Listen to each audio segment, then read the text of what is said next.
Julio César, dictador, ¿verdad? En el ámbito político, él fue su heredero, ¿verdad? Su sucesor, y estábamos diciendo que el poder que quería retener el Senado no, o sea que lo que hizo es acelerar un proceso ya en descomposición. Se recuerda que estábamos hablando que no es, che, vamos ya a cambiar un régimen, es un proceso. En este caso, como se vino estudiando, vinimos analizando, vinimos conversando sobre lo que es el régimen monárquico, ¿verdad? El régimen monárquico, la magistratura, los órganos de gobierno, digamos, que en esa época la descomposición, el detrimento, el menoscabo que tuvieron esas instituciones para volverse una revolución y transmutar, cambiar, ¿verdad? O ir a una transición a un gobierno más, digamos, más democrático, porque la monarquía, digamos que era democrática también porque ¿qué tenían? ¿Cuáles eran los órganos colegiados o de pluralidad que había en la monarquía ya? Por eso decimos que ya era democrático.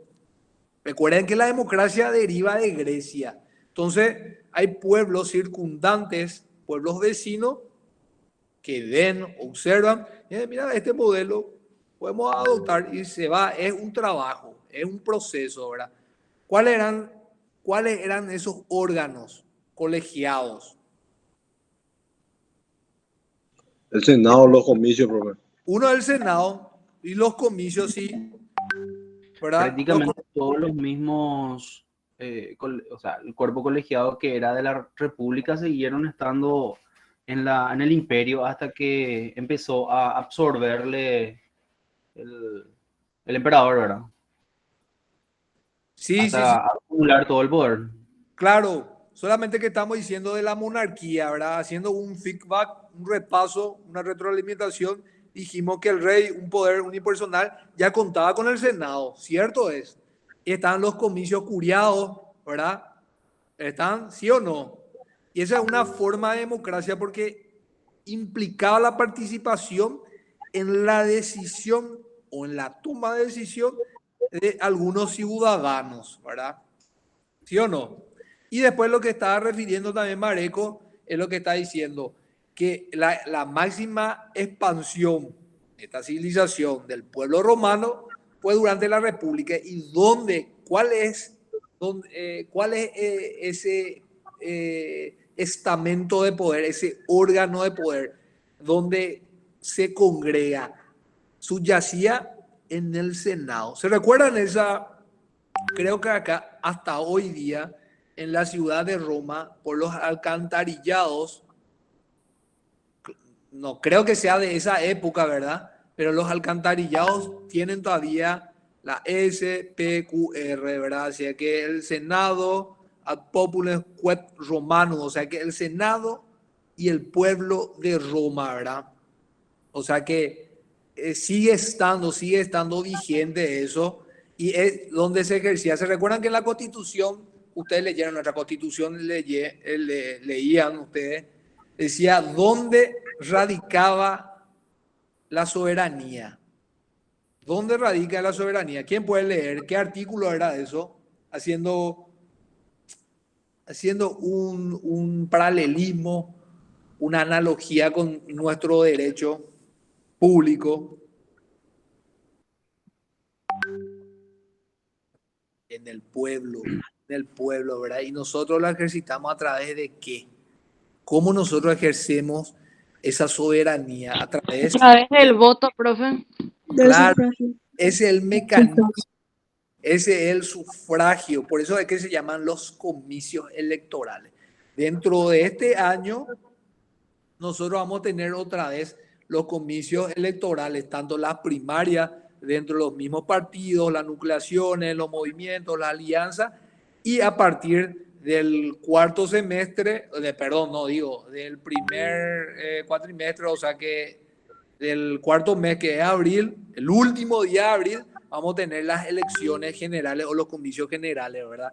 O sea que Ese es el mecanismo democrático de la participación y nosotros tenemos nuestros representantes del pueblo electos por una cuestión natural, por una cuestión lógica, por una cuestión física, digamos. No todo el pueblo, los 7 millones podemos estar en un recinto, ¿verdad?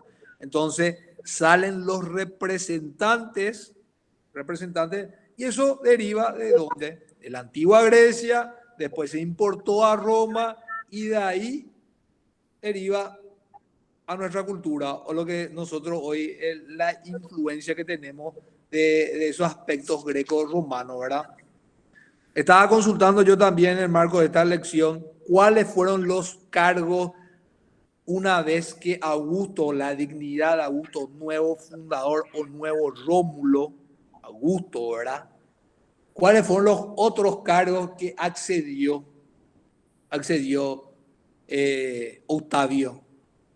¿Quién me puede decir?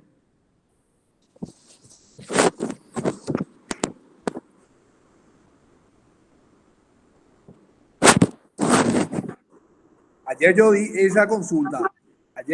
esa consulta. ¿Anotaron?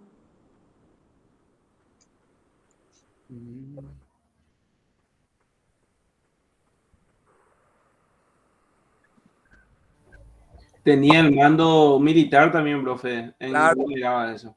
De ahí viene el imperator o imperator. De Porque ahí, imponía. Comandante de todos los ejércitos. claro, los imperator eran de los generales, ¿verdad? Roma era un pueblo guerrero que tenía sus legiones, tenían el imperium, los mandos militares, los generales, digamos los generales hoy día, ¿verdad? Entonces tenían imperium. Entonces dice que los caudillos militares tenían imperium. Y se quedó ahí como englobando de forma genérica que era el imperator, ¿verdad? ¿Qué es lo que era el imperator? Bueno, ¿qué otro cargo reunía? A ver, gente. Bueno, si nadie responde, voy a tener que hacerla dedocráticamente, como se dice, ¿verdad? Magistrado universal también yo te mencioné ayer, profe. No, y magistrado universal, pero ¿cuáles son? Magistrado es hablando en un conjunto, así de forma universal, magistrado universal. ¿Cuáles fueron los otros cargos? Y ahora, recuerden, estamos saliendo de la República, ¿verdad? ¿Quién dominaba, quién manejaba? El Senado, ese conglomerado de personas, ¿verdad? Que era el Senado, ¿verdad? Ahora hay un proceso, una transición, ¿verdad? Después de una guerra civil, se quiere estabilidad, se quiere armonía en la sociedad, se quiere estabilidad política, porque siempre la estabilidad política también conlleva estabilidad social y estabilidad económica, ¿verdad? Cuando estamos todos en incertidumbre, nadie quiere hacer nada. No puedo comprar acá esto, no puedo. Quiero comprar un terreno, pero no sabemos, está demasiado inestable, tal. ¿Entiendes? O sea que son realidades, es lo que estamos viviendo hace poco.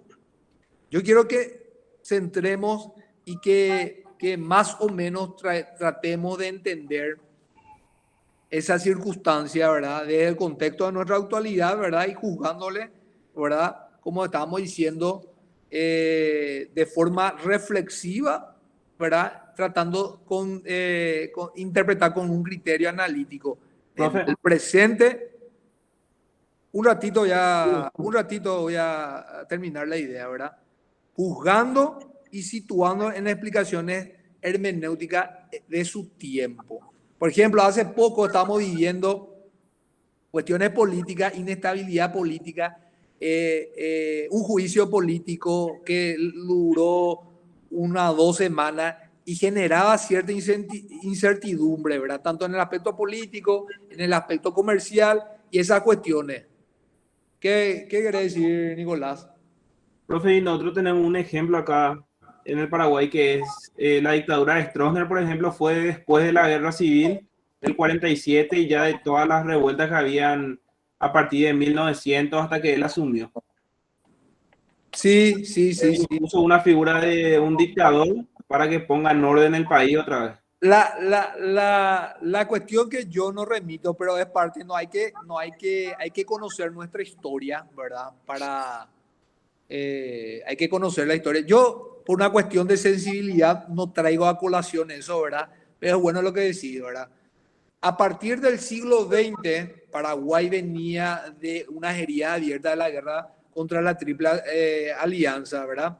A partir de ese periodo, ¿verdad? De ese periodo ventana que termina del 1870 a 1900, que son 30 años más o menos, hay muchas azonadas, ¿verdad? Hay muchas revoluciones, hay mucha guerra civil, ¿verdad? Entrando ya al siglo XX, conocemos que en 1904 cae un gobierno de una nucleación, ¿verdad? Una revolución, hasta bien entrado ya la década de los 20, ¿verdad? Eran constantes revoluciones, presidentes que no tenían constancia, o sea, que no tenían durabilidad, y hasta la guerra del Chaco, ¿verdad? Que ya es la década de los 30, ¿verdad? La década de los 30, el primer lustro, ¿verdad? 1932 a 1935, pero la guerra del Chaco en realidad ya se venía gestando hace décadas, ¿verdad? Con la invasión, digamos, invasión pasiva o adentrándose el ejército boliviano y fundando fortines alrededor de los nuestros, ¿verdad? Entonces fue como acumulándose, ¿se dan cuenta? Y lo que está diciendo ya Nicolás, después de la guerra del Chaco, se vienen también sucesivos gobiernos con cierta inestabilidad política, ¿verdad? Y después en la década de los 40, con el mariscal Estigarribia, general, un imperio, digamos, general victorioso, ¿verdad? Que tenía un influjo, tenía mucha influencia, era la primera constitución, la de 1940, ¿verdad? Que era de un corte medio totalitario, si se quiere decir, que careció o fue deficitario en cuanto a una magna convención constituyente, ¿verdad? Y el famoso que se dice en cuatro paredes. Seguidamente, a su desaparición física viene Higinio Morínigo, ¿verdad? Y con él se dice que fue un dictador también y duró 8 años, ¿verdad? Hasta 1947 la guerra civil del Paraguay, y después de 47-48 viene una repetida serie de presidentes que ni yo estoy fijando porque eran meses, algunos un año, hasta que en 1954 una nueva sonada, ¿verdad? En un mismo grupo, el 4 de mayo de 1954 depone un gobierno e instala una candidatura, y en agosto hay unas elecciones ya, ¿verdad? Y es lo que está diciendo Nico, ¿verdad? En un principio, yo quiero que esto tengamos claro, no es que él se erige como un dictador, es un instituto, la dictadura es un instituto en el derecho antiguo, ¿verdad? Lo que estamos estudiando nosotros, ¿verdad? Cómo se constituyó Cincinato en un momento, ¿verdad? Cuando los galos llegaron, o el más conocido, el dictador que fungía, ya no estaba nada más que esa nomenclatura, ese título, esa fórmula de decir dictador, porque era una república, pero ya era como que la voluntad de esta persona hacía la ley, la voluntad de esta persona juzgaba o determinaba qué era lo justo de eso. ¿Me explico, gente? ¿Me explico? La dictadura acá no es que se establecía, hasta la última vez que yo entiendo que se estableció por ley lo que era la dictadura fue José Gaspar Rodríguez de Francia, con la dictadura temporal y después la perpetua, ¿verdad? ¿Está claro eso? Sí, cierto lo que dijo Nicolás.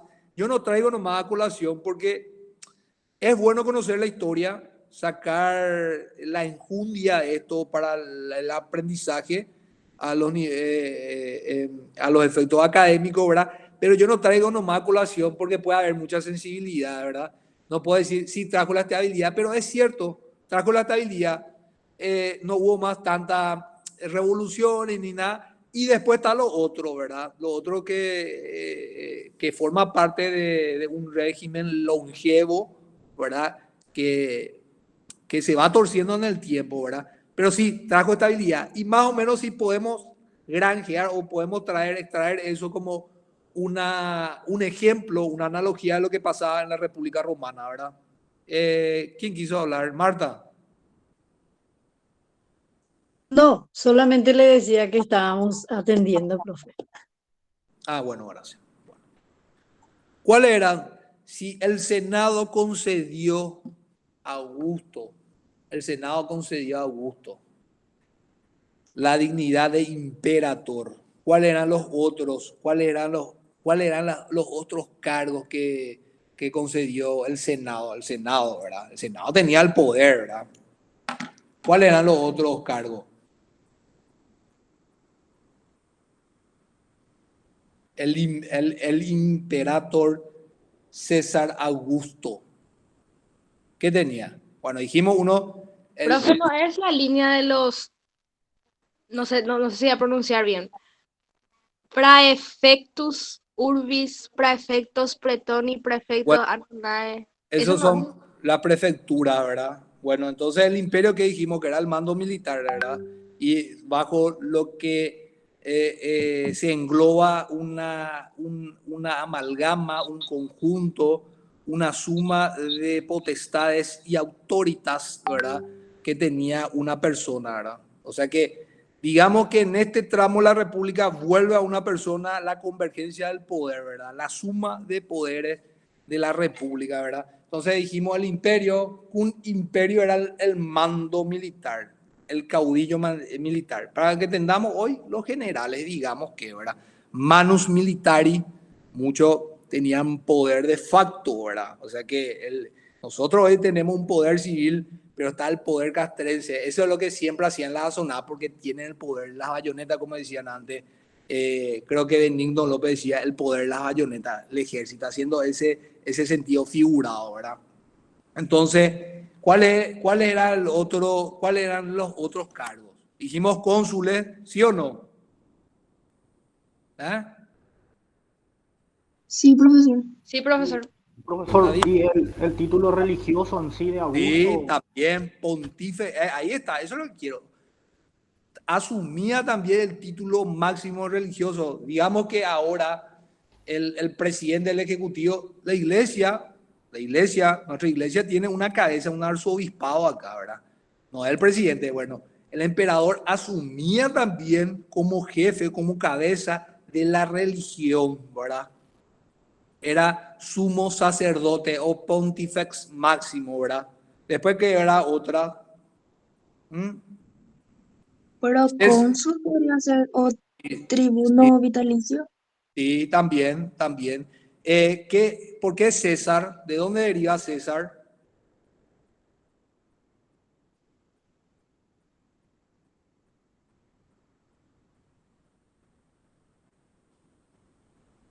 Julio César es su padre adoptivo, por eso es César, ¿verdad? Que también Augusto o César se le dicen a los emperadores.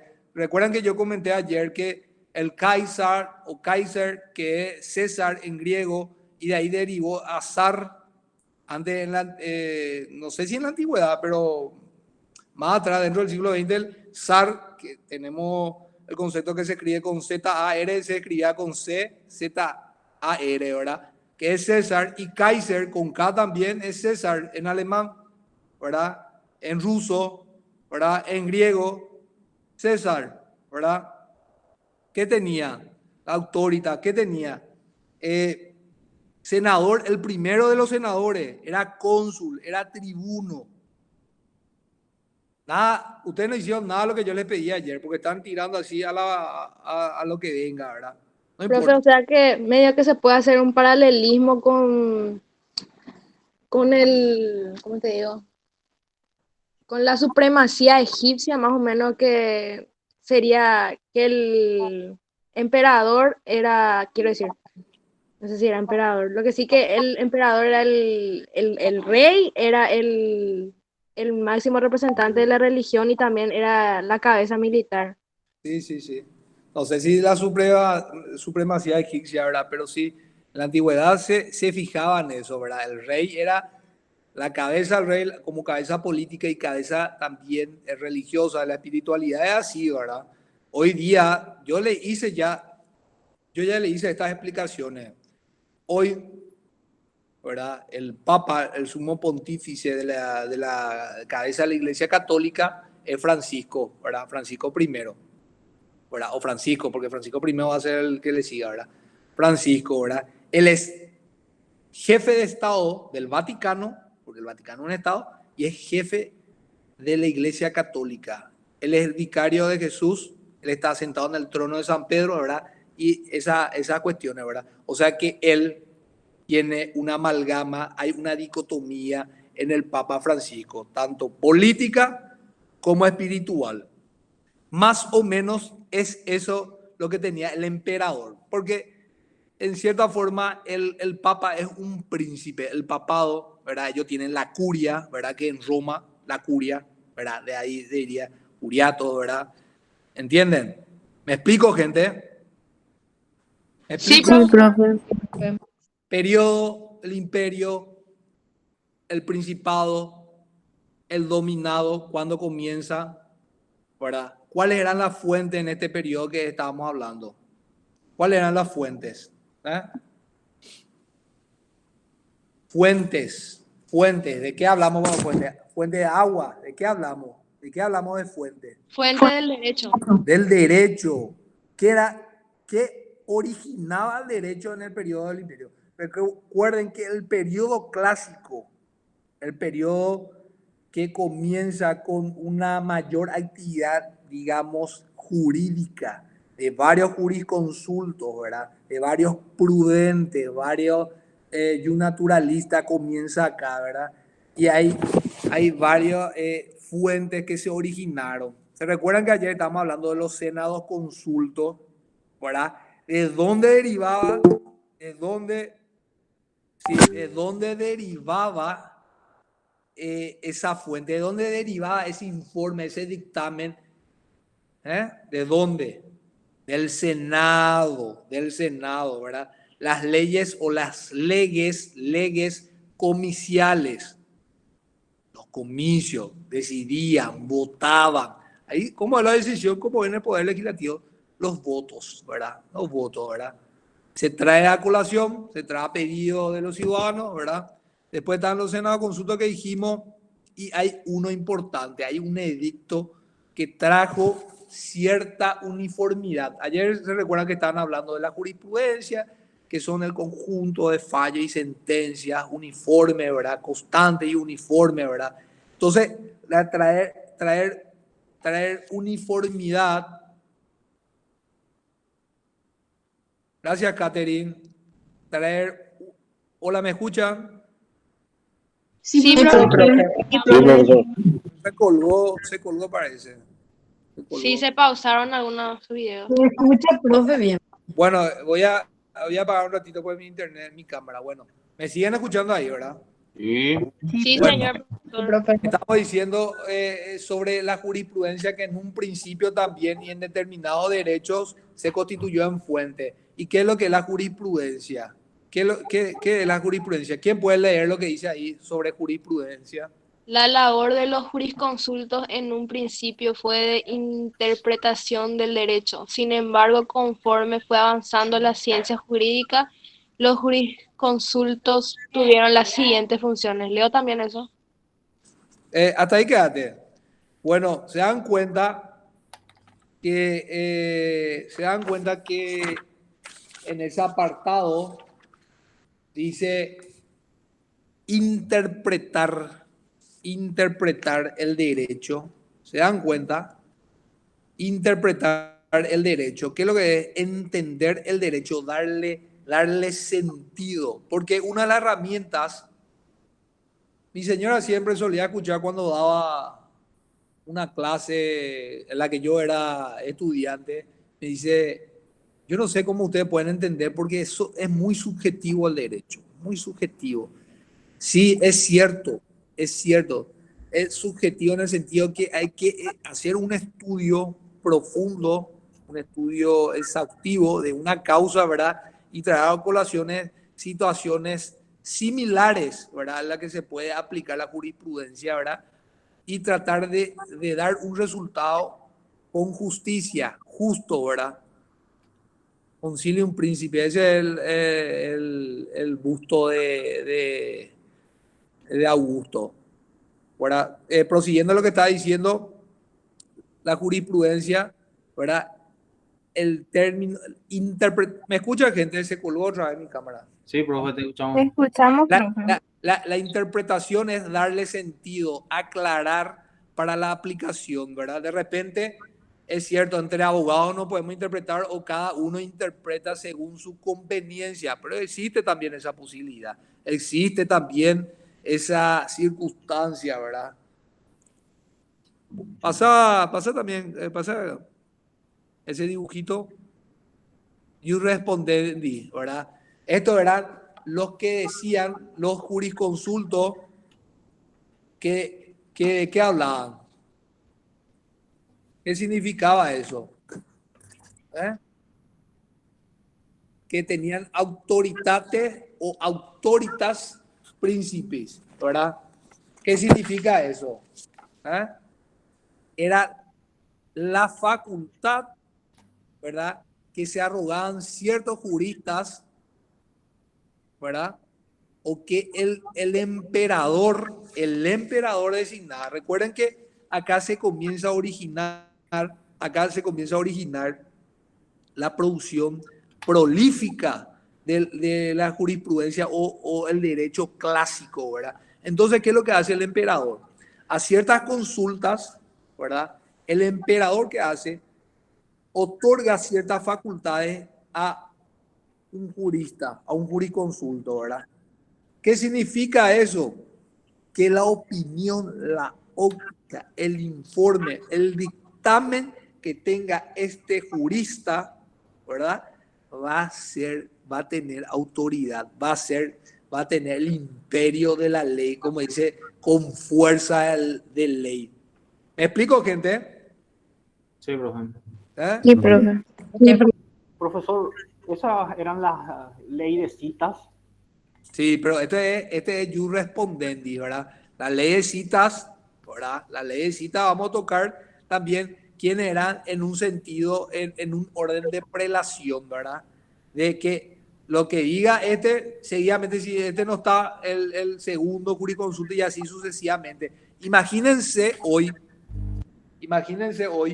que tengamos que recurrir a grandes juristas, al doctor Pangracio, pongámosle, que hace poco creo que nos dejó al profe José Antonio Moreno Rufinelli, a grandes juristas, yo estoy a Juan Carlos Mendonca, Patricio Frescura, grandes Jerónimo Irala Burgo, grandes eruditos de nuestro derecho. Comencemos a consultarle, o que digamos que el presidente le consulta o el Senado le consulta o la Corte Suprema en su defecto, para tener nomás tratar, ¿qué vos opinás de esto? Y bueno, este caso, yo resolvería eso, y eso era la ley, eso era el derecho. ¿Me explico, gente? Sí, profe. Lo que está pasando en el concilio príncipe que estaba diciendo era que el Consejo Imperial, ¿verdad? El Consejo que era una comisión, yo lo asumo así, o digo que era como una comisión, ¿verdad? De jurisconsulto, que tenía claramente por el acervo cultural, el acervo en conocimiento, la expertise, ¿verdad? En derecho, en la ciencia jurídica, ¿verdad? Tenían influencia, ¿verdad? Podían proyectar esa influencia a través del conocimiento, a través de la experiencia, ¿verdad?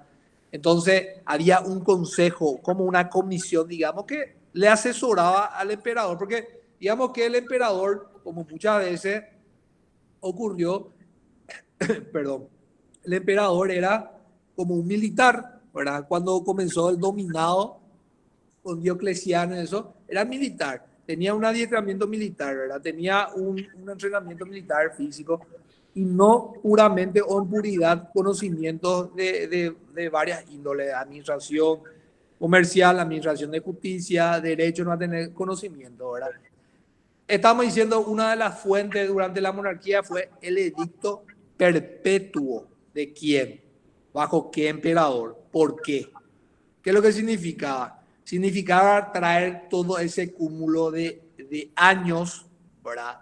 De miles de años o de centurias, tratar de traer y sistematizar, ¿verdad? Porque cada emperador sacó un edicto, ¡pum! Un emperador sacaba una ley y era derecho, ¿verdad? Entonces estaba como el derecho romano comenzó a acumular archivos, digamos que archivos estaban, no sé si estaban como los papiros, estaban todos como divididos, que parte, ¿verdad? Derecho criminis personare, civitati, derecho privatorum, jus privatorum, jus publicum, ¿verdad? No sé.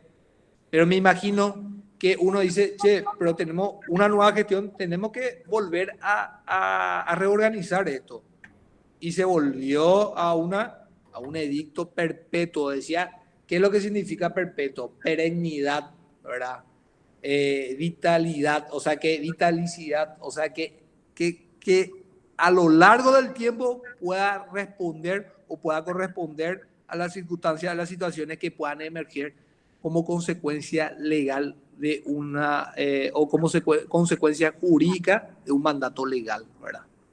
¿Me explico, gente? ¿Cómo vamos hasta acá? Estamos bien, profe. Muy bien, profe. Bien, profe. Consulta, sí, ustedes me dicen bien, bien, bien. Ustedes me dicen bien. Bien, bien, bien, mal. Bien, bien, bien, mal, ¿verdad? Unas expresiones.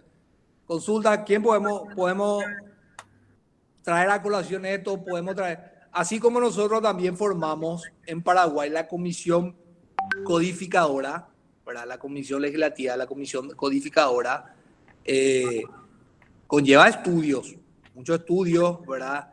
De articulado, porque también implica la ortografía, implica la semántica, ¿verdad? Implica para a los niveles o a los efectos o a los fines pertinentes de la interpretación, del entendimiento para la aplicación de una ley, ¿verdad? Entonces, son esas las cuestiones del derecho. Por eso yo le digo, el derecho es hermoso, gente, hermoso. No lo traten, ¿verdad? Y no mancillen el derecho como algo así con cierta solidez. No le den un interés periférico o somero. Tienen que adentrarse a los océanos, al mar del derecho, para comenzar a tener conocimiento en ese. Todos seguimos aprendiendo, seguimos cargando nuestro acervo en cuanto a lo que es el derecho. O sea que no se puede decir, digamos, que muchos tienen un acervo importante, ¿verdad? Pero no podemos decir que alguien pueda haber acabado con el cúmulo de dudas o despejado todas las dudas o haya acabado en la enseñanza. Yo cada día aprendo algo más y de repente de lugares o de áreas de la ciencia que decimos que son ajenas al derecho, podemos aprender, ¿verdad? Entonces yo le invito y le exhorto una vez más a darle el interés necesario a la carrera y por supuesto a la cátedra, ¿verdad? Por supuesto a la cátedra. Entonces, dicho esto, voy a preguntar. Pasar nomás esa figura, doctora, por favor. Vamos a ver, la escuela de jurisconsulto, la proculeyana y la sabiniana, ¿verdad? Son dos modelos distintos de ver el derecho, ¿verdad? Formaron teorías, ¿verdad? Se formaron teorías que ninguna es, tendremos que estar en una posición ecléctica, ¿verdad? Los estudiosos, porque de repente podemos tener, si somos de una escuela o de otra, podemos tener cierta idea, pero ninguna es que está bien y la otra está mal, ¿verdad? O sea que son posiciones distintas digamos, de un mismo rol, digamos, ¿verdad? Son posiciones distintas, estudios distintos, ¿verdad? Sobre una misma causa, podríamos decir, la verdad. Entonces, se decían que los proculeyanos eran prácticos, innovadores, ¿verdad? Y los sabinianos eran más conservadores, ¿verdad? Más tradicionalistas, ¿verdad? Mientras unos eran más pragmáticos, los proculeyanos, los otros eran un poco más renovadores, innovadores, querían ver, buscaban un principio sobre la cual sustentar sus teorías o el modelo jurídico que ellos manifestaban o pregonaban, ¿verdad? Entonces, se les erigía como los innovadores. Hoy día, ¿quién podemos decir que son innovadores? Bueno, yo creo que nuestra carrera siempre fue más arrimada, más cercana a lo que es el conservadurismo, ¿verdad? A las tradiciones, ¿verdad? Pero no obstante, nosotros debemos, yo creo que el derecho o nuestra alma mater, nuestra querida facultad, ha mostrado elementos de innovación, ¿verdad? Comúnmente se la asocia a la carrera de derecho como una tradicional, ¿verdad? ¿Sí o no? Y digamos que la de Cristóbal, que es informática, ¿verdad? Que ahora es una de las generaciones, porque antes había 3 generaciones del derecho, ahora se puede decir que hay una más, ¿verdad? O no sé si hay una quinta de repente, ¿verdad? Que ya habla de derecho informático, ¿verdad? Informático, ¿verdad? Y todo lo que hablamos de informático asociamos a la idea, al concepto de lo que es digital, a las computadoras, ¿verdad?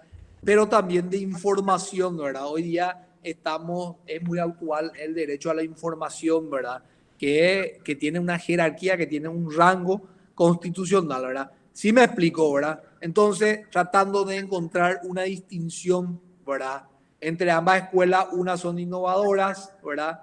Los proculeyanos son innovadores, ¿verdad? Son pragmáticos, ¿verdad? Y los sabidianos pretendían ser, o sea, eran más conservadores, más tradicionalistas, más apegados a las tradiciones, ¿verdad?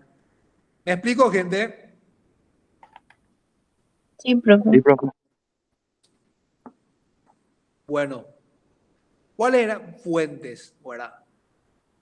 Voy a hacer una retroalimentación. ¿Cuál era, si le pregunto así, una de las fuentes fundamentales durante la República, cuál fue?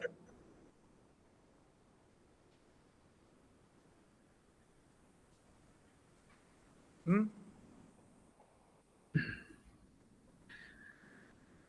El Senado consulto puede ser. ¿Cuál era una de las que destaca? Está iluminado. La jurisprudencia. Una ley, profe. Durante la República. 3 periodos ya estamos viendo, ¿verdad? Los edictos de los magistrados. Esos son, pero ¿cuál era una de la lex duodecim tabolorum o tabalorum? Ley de las 12 tablas. Esa era la ley principal. Y después había otras leyes, ¿verdad? Pero lo primero que le tienen que, después para ayudar a memoria, le tienen que seguir, ¿verdad? ¿Cuál era la fuente, la génesis de la ley del derecho durante la monarquía?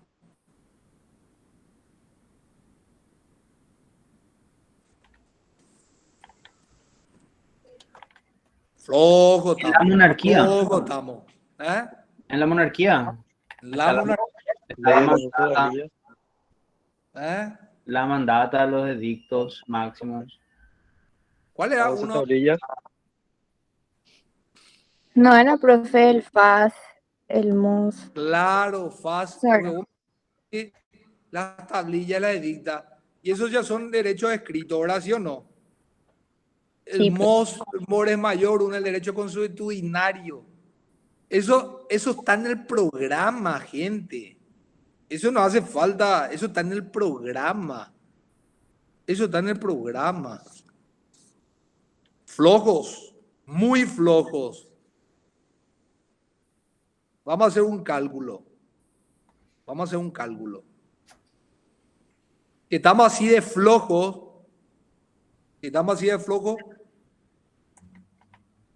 Oral va a ser el examen, gente. Oral va a ser el examen. El examen parcial va a ser escrito presencial, ¿verdad? Estas consultas puede ser, tal vez, con duda, no. Estamos pensando, o sea que esta ya es la 3ª semana, rápido está pasando, sinceramente, ¿verdad? Muy flojo estamos, ¿verdad? Estamos haciendo, por ejemplo, las comparaciones con nuestra constitución, ¿se recuerdan? ¿Verdad?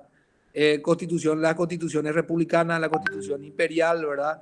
Claramente tiene el nombre, el concepto de constitución, no podemos eh, tomarlo, ¿verdad? En cierta forma como una constitución, ¿verdad? Pero sí la constitución es la formación, el constructo de un derecho. Entonces le dicen, en tiempos republicanos, la constitución republicana, ¿verdad? Y tratábamos de ver cuál eran las semejanzas o un punto de unión o de cohesión con lo que el entendimiento que nosotros tenemos hoy de nuestra constitución, ¿verdad? Y vimos una garantía, ¿verdad? Que limita a algunas facultades, ¿verdad? Y era una garantía. Recuerden que nuestra constitución tiene garantías, ¿verdad? Garantías constitucionales, ¿verdad? Y ahí comenzamos a repasar, ¿verdad? Durante la República, la más importante de la fuente fue la ley de las 12 tablas, ¿verdad? Después está el derecho aelianum, o el jus aelianum, y el auctoritas patrum, lo que estamos diciendo, ¿verdad? El auctoritas prudencio, que era la autoridad de destacado jurisconsulto de decir lo que era, tenía ese jus edicere, o sea, decir el derecho, jus edicere, ¿verdad? Tenían esa facultad, ¿verdad? Durante este primer periodo del imperio, el principado, ¿verdad? ¿Cuál fue? ¿Qué estamos diciendo? Aparte de las leyes comiciales, que los comicios ya derivaban de dónde? De la monarquía, antiquísimo, ¿verdad? La monarquía, tuvieron la república, ¿verdad? Seguro que ya tenían ya atribuciones menguadas, ¿verdad? Porque el Senado ya digamos que ya se superpuso o ya le arrebató cierta potestad, ¿verdad? ¿Y quién nace en este periodo? ¿Eh? ¿De quién? ¿Y qué jurisconsulto? ¿Mm?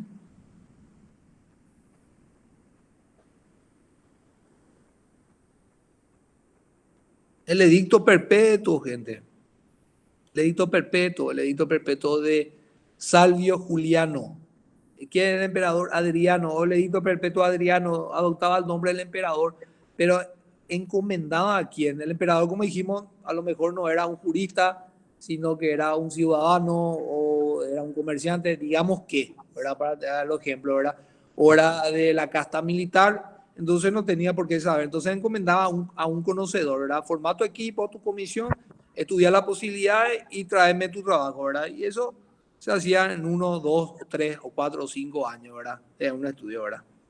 Bueno, después están las constituciones imperiales, porque estamos en imperio, ¿verdad? La jurisprudencia y su evolución, ¿verdad? Y acá es donde vemos las escuelas que estamos refiriendo hace rato, ¿verdad? La jurisprudencia, ¿verdad? Los casos de los precedentes, el estudio de los precedentes, ¿verdad? La jurisprudencia, ¿verdad? Que era el estudio o era la decisión de estos prudentes, de estos jurisconsultos, ¿verdad? ¿Quién eran los principales? ¿Quién me puede decir en ese apartado? ¿Quién eran los principales juristas en esta etapa? Los que tenían el jus respondendi que dijimos, ex autorita príncipe, decía, por autorización del emperador. ¿Eh? Gallo, Papiniano, Paulo, Ulpiniano y Modestino. Y la ley de cita que dice, en ese orden, ¿qué era la ley de citas? En ese orden era... Creo que Papiniano era el que decidía cuando había empate, creo. Eso es lo que yo recuerdo al menos. Empate, claro, así como que tengan un doble voto, ¿verdad? Pero, ¿qué era la ley de citas?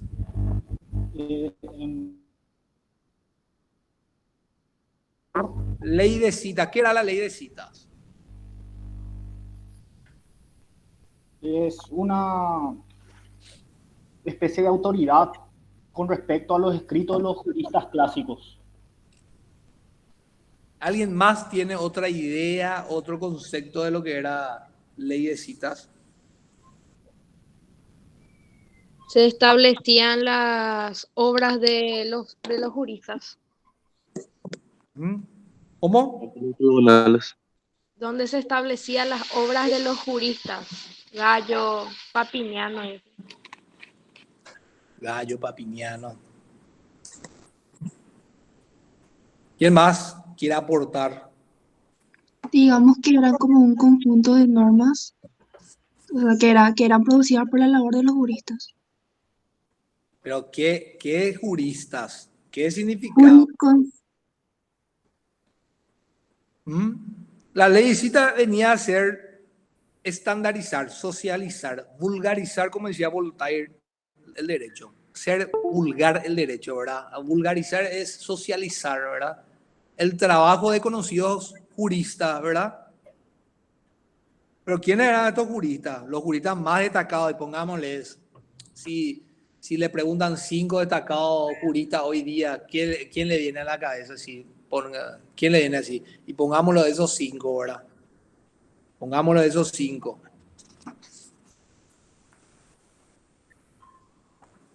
A ver. Martínez Simón. Sí, pongámosle lo que ustedes quieran poner, ¿verdad? 5 juristas importantes, pero pongámosle que el profe Martínez Simón ya es ministro de la Corte, ¿verdad? Pongámosle juristas como así, juristas abogados particulares, ¿verdad? Que tenían mucha influencia en sus opiniones jurídicas. Se dan, de repente, por ejemplo, un programa de televisión o un noticiero le llama a un abogado importante, mediático, que se le conoce, ¿verdad? A través de los medios, ¿verdad? Y le preguntan, ¿esto es así o puede ser? Y él da una opinión, ¿verdad? Ceñida a su conocimiento al derecho, ¿verdad? Que no siempre es la que se ajusta a él. No, yo creo que esto es así, ¿verdad? Por ejemplo, se dijo mucho del tema de la cuarentena, estas cuestiones, ¿verdad? Que están solidificando, que están vulnerando, que están conculcando, digo bien, están infringiendo derechos constitucionales y ahí aparecían, ¿verdad? Por ejemplo, en el ámbito penal le citan al profesor José Ignacio González Maki, el doctor Preda, ¿verdad? En cuestiones civiles le podemos citar al profe José Antonio Moreno, ¿entienden? Entonces se le entrevista a eso y ¿qué cree usted, verdad? Me explico, gente, para que tengamos cierta idea nomás, ¿verdad? Que tenemos la opinión de una consulta o la opinión autorizada de un gran jurista, de un gran abogado. Entonces, digamos, que otra cosa sea que las políticas de Estado, las políticas sanitarias en aquel momento, o políticas, sean distintas es otra cosa, pero él está hablando de una opinión jurídica, una opinión autorizada. ¿Por qué autorizada? ¿Por qué autorizada? ¿Por qué autorizada? Porque es un jurista reconocido, claramente es un abogado, seguro tiene otros grados, ¿verdad? Pero el conocimiento es lo que nos autoriza, nos certifica, lo que nos habilita a dar ciertas perspectivas, ¿verdad? Desde el marco de la ley, ¿verdad? Ahora, si me preguntan como ser humano, como ciudadano, a lo mejor yo tengo otra visión, ¿verdad? ¿Sí o no, gente? ¿Me explico? Sí, profe. Sí, profe. Profesor, pero a diferencia de la actualidad, la opinión de aquellos juristas sí tenía incidencia, ¿verdad?, en las decisiones. Sí, exacto, exacto. Tenía influencia, te incidían. O sea que yo digo, yo le paso a Papiniano resolverme este caso y lo que él me diga, esa va a ser la solución, ¿verdad? Puede venir Modestino, puede venir Ulpiano, puede venir Gallo, ¿verdad? Y tiene otra visión, otra óptica, ¿verdad? Siempre con la misma norma, ¿verdad? Puede tener otra. Es ahí la dificultad, es ahí la subjetividad del derecho, es ahí lo lindo de esta carrera, porque nos obliga a estudiar, nos obliga, sí o sí tenemos que estudiar casos, sí o sí tenemos que ver, no es aplicar, esto pasó, se trata de que el espectro no sea demasiado amplia y hacer un poco más métrico, un poco más cúbico, un poco más cuadrado, un poco más aritmético, digamos que en el fuero penal, criminal, a lo mejor sea un poco más, 2 más 2 son 4, quizás, tal vez, probablemente, pero ahí es lo lindo porque hay que estudiar, que digo estudiar, examinar casos análogos. Bueno, en el fuero penal no existe la jurisprudencia, no existe los casos, la analogía, ¿verdad? Esto es solamente lo civil, ¿verdad? Pero es a lo que voy, lo que vos te, Sosa, ¿verdad? Sosa es lo que dijo, ¿verdad? Esto, la opinión de estos abogados, digamos que estos advocatus, estos juristas, jurisprudentes, jurisconsultos privados, la opinión que ellos emitían sí influenciaba en ese momento, ¿verdad? Pero ellos no tenían una Corte Suprema, ¿verdad? ¿Sí? ¿Me explico, gente? ¿Alguien más que quiera aportar algo, quiera decir algo o callar para siempre? Estaba pensando, profe, referente a la función que tenían anteriormente los jurisconsultos. Se asemeja mucho a lo que hoy sería la Cámara de Apelaciones, ¿no?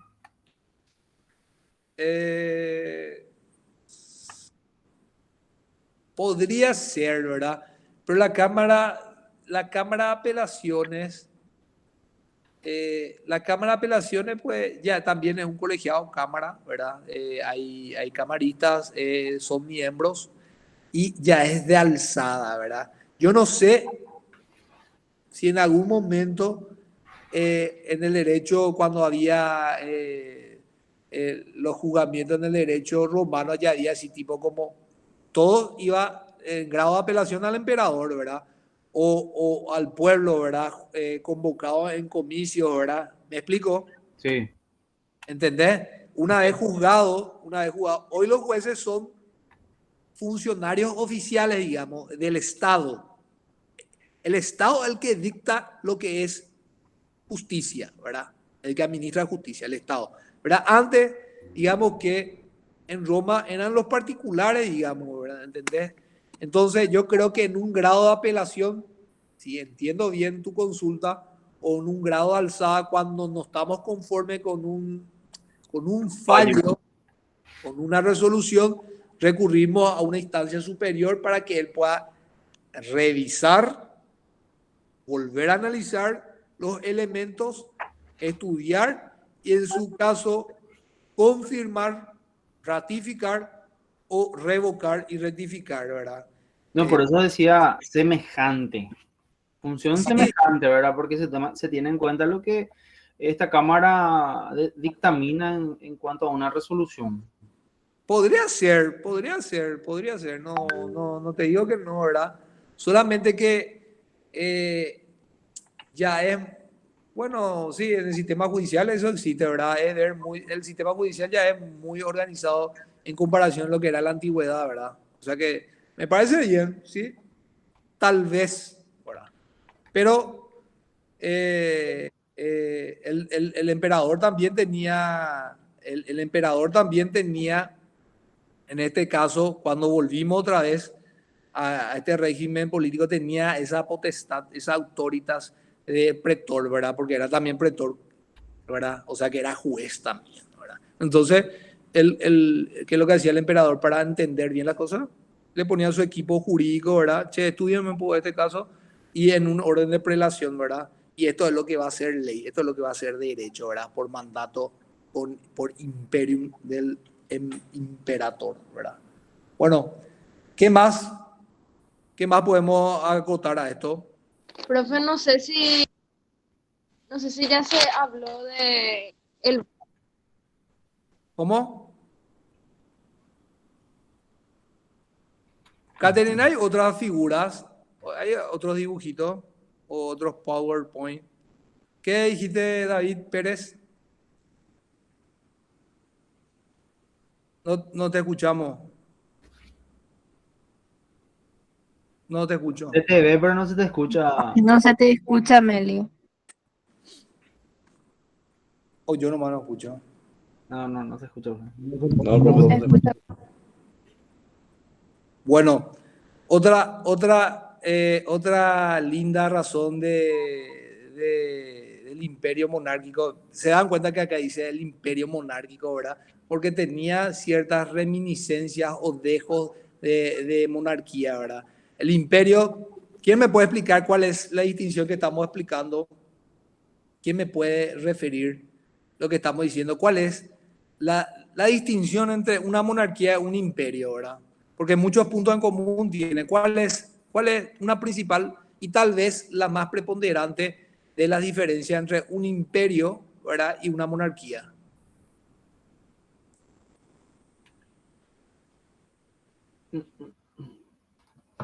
¿Quién se anima a hacer tipo como un análisis geopolítico de lo que es? Lo que yo voy entendiendo, ¿verdad? Que en la monarquía era directamente refería todo al rey, ¿verdad?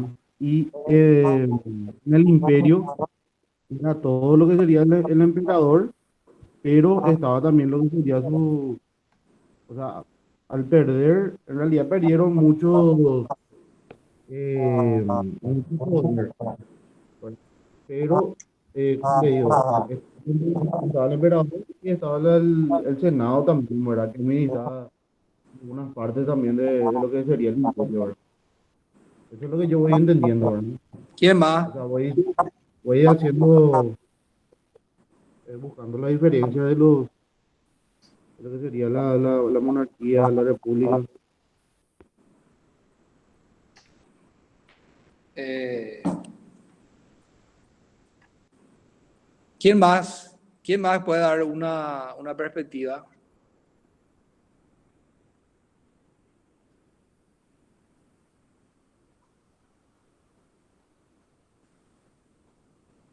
Bueno, preguntar. La verdad, profe, estamos muy flojos. Yo, por ejemplo, estoy muy floja. Tengo que leer mucho. El principio de toda carrera o del seguimiento de una carrera, de una facultad, es esa. Vamos a ver. Albert Mareco, ¿quién es? Alexis Sosa. Albert Mareco, ¿quién es? Acá te, profe, presente. Decime un poco, Albert Mareco, ¿cuál es la distinción? ¿Qué vos entendés por monarquía y qué entendés por imperio? Y estoy hablando de una cuestión geopolítica. ¿Qué es la geopolítica? Una cuestión geopolítica estoy hablando. ¿Cuál es la principal? Una cosa nomás yo quiero que me digan. ¿Cómo te digo, profe? La monarquía, por ejemplo, tipo, los reyes, bueno, todo dependía de los reyes mandaron absolutamente todos los territorios, ¿verdad? Y en el imperio, por ejemplo, los que iban a conquistar las tierras, por ejemplo, ejercían el poder político. Los generales, por ejemplo, el poder militar y político de las ciudades que conquistaban o de los espacios geográficos que conquistaban. Sí, espacio geográfico, bueno, ahí puede ser que, bueno, una palabra clave. Bueno, le doy un ejemplo, por ejemplo, valga esa tautología, esa redundancia. Todos conocen dónde queda Reino Unido de la Gran Bretaña e Irlanda del Norte, ¿verdad? Vamos a hacer una comparación porque usted no leen, me doy cuenta, no todo, pero yo no sé, en el examen vamos a ver, ¿verdad? Yo trato de tener una imaginación hiperactiva, no soy muy imaginativo, ¿verdad? ¿Verdad? Tratar de ejemplificar con elementos modernos y actuales, ¿verdad? Moderno digo porque el periodo moderno se inicia de la caída o de la Revolución Francesa, ¿verdad? Y antes de eso, el periodo contemporáneo, digo, y antes de eso, de 1789 hasta la caída de Constantinopla, ¿verdad? Es el periodo moderno y antes de eso el medioevo. Entonces trato de traer a colación y me esfuerzo un poquitito porque a veces no tengo en mente y después, ¿verdad? Vamos a hacer lo que era la Gran Bretaña o Reino Unido o Inglaterra si quieren decir la verdad. ¿Verdad? La monarquía inglesa, Isabel II, que usé varias veces de ejemplo porque ella es la cabeza, la jefa de Estado y jefa o cabeza de la iglesia anglicana, ¿verdad? Como el emperador, en ciertas semejanzas, ¿verdad? ¿Verdad? Eh, eh, Inglaterra fue imperio y si se le quiere llamar en cierta forma, ¿por qué? Hasta gran parte de la segunda mitad del siglo XX y después de concluida la Segunda Guerra Mundial, ¿por qué Inglaterra era imperio? ¿Por qué ahora es monarquía? Sencilla de la... Territorio, profe. Es una cuestión de expansión. Es una cuestión de expansión, de espacio donde vos impones una forma de ver las cosas. O sea que, digamos, política, derecho, moneda, comercio, economía. Ahora, Inglaterra, al principio del siglo XX, era la mayor potencia o el mayor imperio, ¿verdad? ¿Sí o no? Hoy Profe, día, un ah, bueno, ratito, voy a redondear la idea, porque entonces Inglaterra o Reino Unido de la Gran Bretaña, al principio del siglo XX y pasado la Primera Guerra Mundial, la Gran Guerra, sus dominios, que hoy siguen siendo de forma simbólica los dominios o dominio, que es el concepto de dominado dentro del periodo del régimen imperial, ¿verdad? El dominus, ¿verdad? Era Canadá, que sigue siendo su soberana, sigue siendo Isabel II, y Australia y Nueva Zelanda también creo, la reina Isabel II, de forma simbólica tal vez, sigue siendo su soberana, ¿verdad? ¿Verdad? ¿Sí o no? Eran partes del imperio o de los territorios ultramar del Reino Unido, ¿verdad? Así también la India, ¿verdad? Independizada a partir de 1947, la India y gran parte de África. O sea que el concepto de imperio es la expansión geográfica, territorial, física que adquiere una monarquía, digámosle, ¿verdad? ¿Sí o no? Hoy en día es una monarquía, está enclavada, ¿verdad? En ese espacio insular que hoy es día Reino Unido, ¿verdad? Y que otra. Y después de eso se volvió la mancomunidad, ¿verdad? La sociedad o la Commonwealth, ¿verdad? La sociedad que comenzó a independizar a todos. Fue un poco más inteligente Reino Unido y comenzó a independizar, como ya no podía tener, comenzó a independizar a todo lo que eran las naciones o los países o los estados que convergían o que hacían a su imperio, comenzó a independizar y tienen como lazos cordiales, ¿verdad? ¿Me explico, gente? Sí, profe. Voy entendiendo, profe.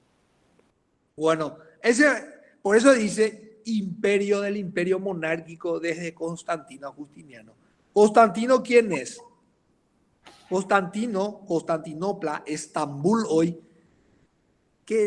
¿Por qué la virtud de Roma de extenderse tanto tiempo en el tiempo? ¿Cuál es la virtud de Roma? Dice que Roma nace adulta. Roma tiene la virtud, tiene la vocación de dominar, ¿verdad? De ser poder. Roma, recuerden que Roma, la Roma cuadrata, la Roma donde ahora está el Vaticano, la Roma capital del Estado italiano, de la península itálica, cayó en el 470, en el siglo V de nuestra era, ¿verdad? Con el que se da inicio, nace una época, un cataclismo, ¿verdad? Nace una época, una era, ¿verdad? Nace el periodo medieval, ¿verdad? Entonces, Roma dominada, estando ocupada por los bárbaros, ¿verdad? Los germanos, no se extinguió de forma como una entidad política porque la iglesia ya existía, ¿verdad? Dijimos que la depositaria de todo, la heredera de todo el legado político, jurídico, cultural, pues la iglesia católica supo ser el soporte, ¿verdad? De esa embestida, ¿verdad? Pero también había una Roma, una nueva Roma hacia poniente, ¿verdad? Lo que es hoy Turquía, Constantinopla, ¿verdad? El imperio bajo, el imperio bizantino o el imperio griego también, como se lo llamaba, ¿verdad? Porque claro que está dentro de la esfera o de la esfera de influencia cultural de lo que era Grecia, ¿verdad? Y también es un paso estratégico y obligado de las caravanas que venían del lejano oriente. O sea que era estratégico, nació, ¿verdad? Constantinopla, y ahí está una de las virtudes de que Roma se haya perpetuado en el tiempo, el cambio. ¿Por qué decimos cambio? Para los que estudiaron historia de Paraguay se van a dar cuenta que la ciudad de Villarrica del ¿cómo es? De Villarrica, ¿verdad? Cambió 5 veces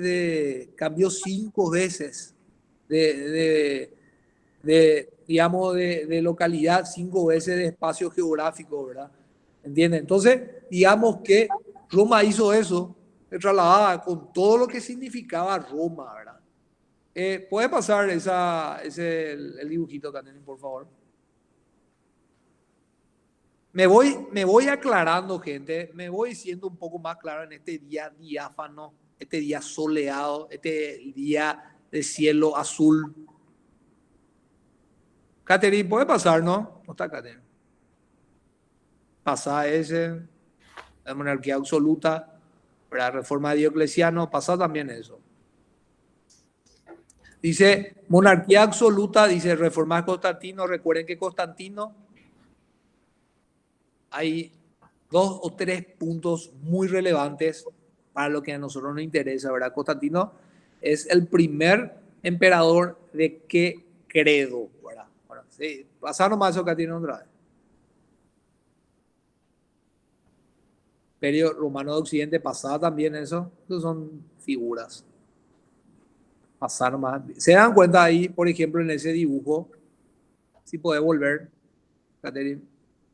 Más o menos cómo hace una división entre el Mare Nostrum, que es el océano o el mar Mediterráneo, y esa línea azul, creo, ¿verdad? Que divide lo que es, ¿verdad? La península, o sea, que es lo que divide lo que era el Imperio de Occidente y lo que era de Oriente, ¿verdad?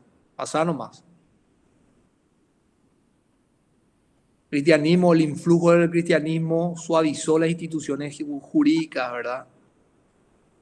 Esa es una de las influencias más importantes del cristianismo. Bueno, el emperador Constantino fue el primer emperador. Recuerden que nosotros estamos viniendo de una sociedad pagana, de una sociedad politeísta. Pasame nomás otra vez, Catherine. Las funciones imperiales, los funcionarios imperiales, pasame nomás también ese. Los regímenes provinciales, ¿verdad? Las provincias, ¿verdad? Una de las más importantes era Galia, Hispania, después está la Dacia, Dalmacia, ¿verdad? La parte itálica, que estaban fuera de los contornos de Roma, le llamaban, eso eran los territorios provinciales, ¿verdad? Que tenían cierta influencia a medida que tenían, digamos que provincias eran con más recursos contados. ¿Me puede pasar eso, Catherine? Hacienda pública, pasar nomás. Durante la monarquía cristiana, ¿cuáles eran las fuentes del derecho durante la monarquía? Pasaba nomás también esa. Constituciones imperiales vuelve, ¿verdad? Lo que decía, pasaba nomás, eso son todas figuras, Catherine, eso no, tengo que buscar el valor de la costumbre, ¿ven? Pasame nomás. Tengo que buscar la PowerPoint que quiero levantar. Constituciones, Justiniano, pasame nomás. Estos son todos figuras. Bueno, la ley cita que la estamos diciendo hace rato. Las compilaciones prejustinianas que son previas con antelación a las codificaciones de Justiniano, ¿verdad? El código gregoriano, hermogeniano, el de teodosiano, digo bien, y estas son de influjos bárbaras, ¿verdad? ¿Sí o no? Son no es que modificaron de modo radical o reformal, sino que se asociaron, ¿verdad? Romanas bárbaras, ¿verdad? Leges Romanorum bárbaros, ¿verdad? Pasaron más de cerca, tienen. Esos son todos dibujitos. ¿Viste? Romanos bárbaros. Y así sucesivamente. Bueno, ¿quién puede referir lo que estamos diciendo sobre una de las virtudes de Roma? Catherine, perdón, no es Catherine. Meli quiso decir algo hace rato. Profe, ya me olvidé qué era. Justamente por lo mismo es que no quiero que me interrumpa cuando estoy haciendo uso de la palabra, ¿verdad? Porque de repente perdemos el hilo de lo que estamos hablando, ¿verdad? Y justamente, me excuso. ¿Quién quiere decir algo? Sí, o sea, algo de lo que le hizo fuerte al imperio fue en los aportes numerosos de la arquitectura, la ingeniería, el Sí, derecho sí. Pero y también el latín y eso. a lo que quiero más, que nosotros nos referimos también, nosotros estamos estudiando ahora derecho romano, ¿verdad? El pueblo de Roma, ¿verdad? De la civilización romana. Pero el derecho, ¿verdad? Es una de las expresiones de la cultura romana. La cultura, pues, es el conjunto, es un acervo de varios elementos que hacen a la idiosincrasia de un pueblo. ¿Qué es lo que es la idiosincrasia? Una forma de ver, una forma de creer, una forma de entender las situaciones, ¿verdad? Entonces, como estaba diciendo Meli, la arquitectura enriqueció mucho también. También yo creo que la gente de arquitectura estudia un poco eso de los avances, de las innovaciones de los romanos o de lo que inventaron, ¿verdad? Como el cemento, ¿verdad? De lo que hay varias obras. Hay varias obras así fluviales, por ejemplo, de puentes que se hicieron cuando no existía aún el cemento ahí. Bueno, y están también las griegas, ¿verdad? Las griegas, por eso es lo que perdura, y esos son legados de hace por lo menos 2000 años y que existen todavía. Yo tuve la oportunidad de estar una vez en Roma, estuve en el Coliseo, y la emoción que genera, ¿verdad? Porque siempre pudimos ver a través de los documentales, a través de la tele, a través de fotos en la revista, en los libros, en la enciclopedia podemos trasladarnos, ¿verdad? Y tratar de evidenciar. Pero el influjo, la emoción que genera estar frente al Coliseo, ¿verdad? El anfiteatro Flavinium, ¿verdad? A mí, por ejemplo, me causó mucha emoción tocar esas piedras, ¿verdad? Estar donde hace 2000 años estaban los ciudadanos romanos, ¿verdad? Todo lo que significa ese estadio, ese coliseo, de la estructura, del modo, del formato del coliseo, del coliseo, adoptan los estadios, adoptan su forma, ¿verdad? Los estadios futbolísticos, ¿verdad? Y es tal, por eso digo que existe todavía esto, ¿verdad? Porque nosotros le damos un valor, gente, le damos a esta existencia, ¿verdad? Si bien no física, ¿verdad? Le damos un valor, existieron, ¿verdad? Es lo mismo que si queremos darle un valor a los Reyes Magos, a Santa Claus o Papá Noel, los Reyes Magos, ¿verdad? Existen porque creemos, ¿entiendes? Es un sistema de credo, un sistema de creencia, ¿verdad? En el que depositamos nosotros nuestra confianza a un poder superior de nosotros, que es el Estado, ¿verdad? A través del derecho público, el Estado impone su forma de ver, su política, ¿verdad? Tratando de conseguir, de alcanzar el bien, ¿verdad? El bienestar general, ¿verdad? ¿Sí o no? ¿Me explico, gente? Sí, profe. A nadie no le estoy viendo más que a David Pérez. A nadie. A nadie. Hay que tomar nota de esto, Katy. Nota. A nadie. Acá estamos, profe. Yo estoy, profe, si no mi hijo entra y sale toda la hora y por eso es lo que tengo que apagar nada más. A nadie. Acá estamos, ¿verdad? Ese apoyo moral, ¿verdad? Ese apoyo moral, ¿verdad, Cristóbal? Acá estamos contigo, ¿verdad? El apoyo El moral. problema. Así que yo estoy solo en una aula, ¿verdad? Acá estamos contigo, ¿verdad? El apoyo moral. Bueno, básicamente es eso, ¿verdad? Básicamente tratar de explicar o dar unas líneas de por qué en el tiempo fue tan longevo lo que significa Roma y a través de Roma lo que estudiamos nosotros, el derecho romano, ¿verdad? Tratar de entender, sentir y vivenciar eso, ¿verdad? A través de los libros a mí me encanta y de repente yo me imagino cómo habrá sido y yo creo que eso es lo que cautiva y da un poco de interés, ¿verdad? Pero si de repente no llegamos con eso a convocar a nuestra atención, a invitar a nuestro interés, ¿verdad? esto no se va a volver, gente, esto no es una entelequia, ¿verdad? Esto es algo real, algo tangible, ¿verdad? Esto no es una entelequia, ¿verdad? Esto es real y tangible. Solamente yo veo con la disciplina y con el hábito tratar de este deficitario avance hasta ahora, según mi percepción objetiva, pero según lo que yo estoy sintiendo, de repente puede ser como tan sensible como un sismógrafo, ¿verdad? O puede ser también una percepción equivocada de una realidad alterna, ¿verdad? Digamos que, ¿verdad? Le vamos a ofrecer como en Matrix le ofreció la píldora azul o la roja. ¿Cuál eligen? La píldora azul y la roja. La azul le va a despertar su realidad y la roja nos va a llevar hasta donde termine el hoyo o el túnel del conejo. O sea que ustedes elijan, gente. Elijan nomás ya. Elijan una decisión de ustedes nomás. ¿Alguien más quiere decir algo? Demasiado bueno soy ya. Demasiado bueno ya estoy. ¿Alguien quiere decir algo? No, nadie. Bueno. ¿Qué tal están? ¿Bien? ¿Con ánimo, con voluntad para estudiar? ¿Cómo están? Sí, profe. Sí, profe. ¿Qué tal están? ¿Cómo están? ¿Con fuerza? Sí, profe.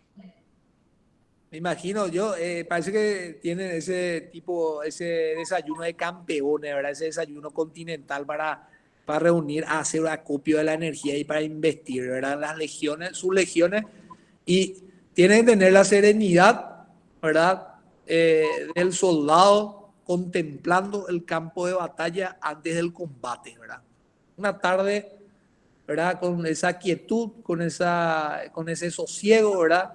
Contemplando el soldado, el campo de batalla antes del combate. Y ustedes no se van a un combate a muerte, ¿no? Ustedes vienen acá a la academia, ¿verdad? Con derechos y obligaciones, y ese es su campo nuevo, ese es el campo. Imagínense, yo digo, ay, lunes levantarse otra vez, estoy con mi hijo ahí, mi bebé, quiero quedarme ahí. Y digo, lo mío no es nada, digo, pobre gente, esa gente de Ucrania que tiene ley marcial y se tienen que ir a la guerra, digo, ¿verdad?